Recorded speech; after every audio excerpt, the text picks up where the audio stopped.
Hi everyone. Today we're going to take a look at molar mass. So to understand what molar mass is, we'll need to know the difference between atomic mass and molar mass. Now, atomic mass that we're familiar with represents the mass of a singular atom. So for example, if I have just one atom of, let's say, sodium, well, it would have an atomic mass of 23 AMU. Molar mass, however, is not the mass of just one singular atom, but rather if I have a mole of atoms, or if I have 6.02 times 10 to the 23 atoms. So whereas one atom of sodium would have a mass of 23 AMU, if I had 1 mole of sodium atoms, it would have a mass of 23 grams. Okay, so we can see here that numerically, the atomic mass and the molar mass are the same, right? 23 AMU versus 23 grams. But the units are different here. Okay, so molar mass refers to the mass of 1 mole of a substance, and that's how it differs from the atomic mass. Now, even though the numbers are the same between atomic mass and molar mass, the unit is different. Since the molar mass is the mass or the grams in 1 mole, the unit for molar mass is represented as grams per mole. Now, these numbers are things that you could just find off the periodic table, just like you would for the atomic mass. But again, instead of AMU, you would be representing it in grams per mole. So if I was interested in knowing the molar mass of a certain element, well, it's just a matter of going to the periodic table and looking it up. So for example, carbon, if I check out the periodic table, it would say 12.01. If we were discussing this in atomic mass, it would be 12.01 AMU. But for molar mass, it's 12.01 grams per mole. Same thing for sulfur and copper. These numbers that you're seeing here are those numbers straight from the periodic table. But instead of the unit being AMU, now we're going to be representing these masses in grams per mole. So what if we have a compound? Well, since a compound is just a bunch of different atoms, bonded together and joined, it makes sense that the molar mass of a compound would just be the total mass of the different elements that make it up. So let's see some examples on how to calculate the molar mass of a compound. So let's calculate the formula mass for magnesium carbonate, which is given as MgCO3. So the molar mass of magnesium carbonate then would just be the total mass of magnesium, carbon, and 3 oxygens.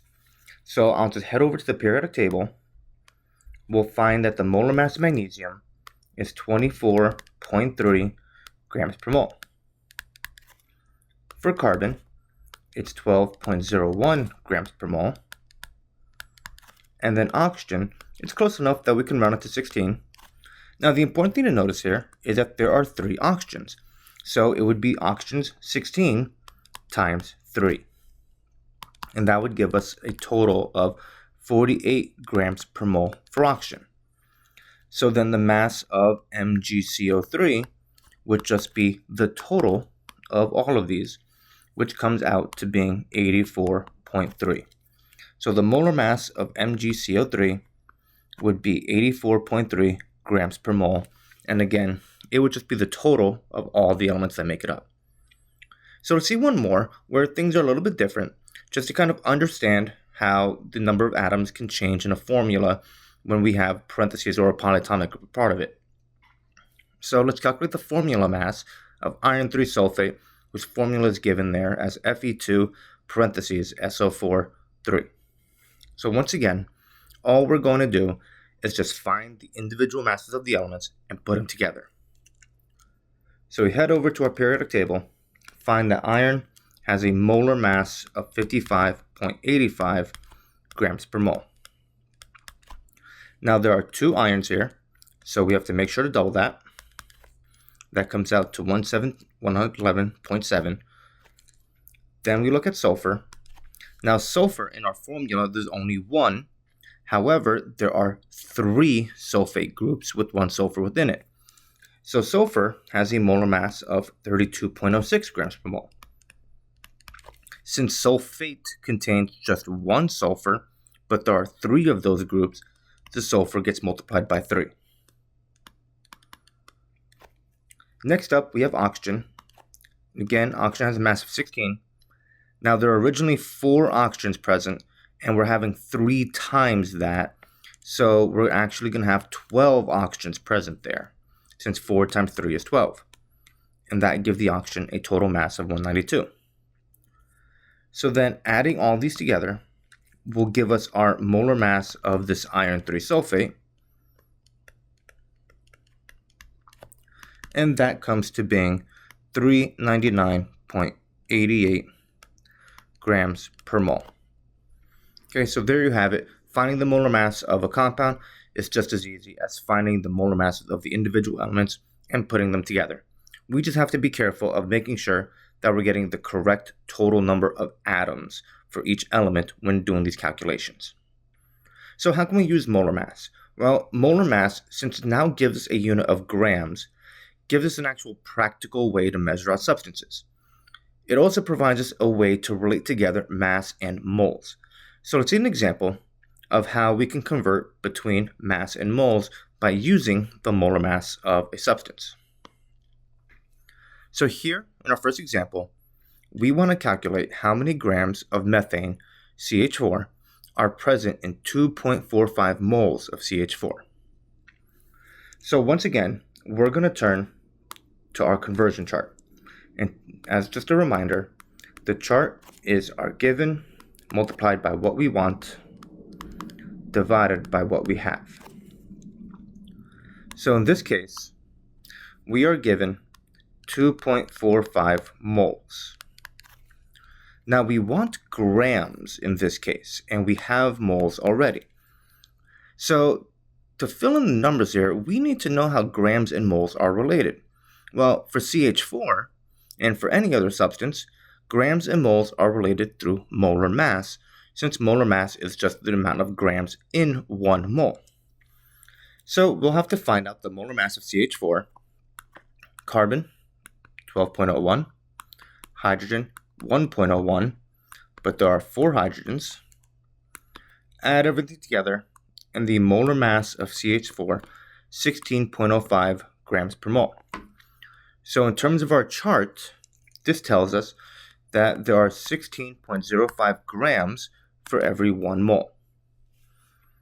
So now we just multiply 2.45 times the molar mass, 16.05, divided by 1, and we get 39.32 grams of CH4. Okay, so 2.45 moles of methane would have a mass of about 39.3 grams. So let's just see one more example. This time, we begin with the mass, and we're looking to find out how many moles are present. So once again, we're going to set up our chart. We have 518 grams of this aluminum sulfate.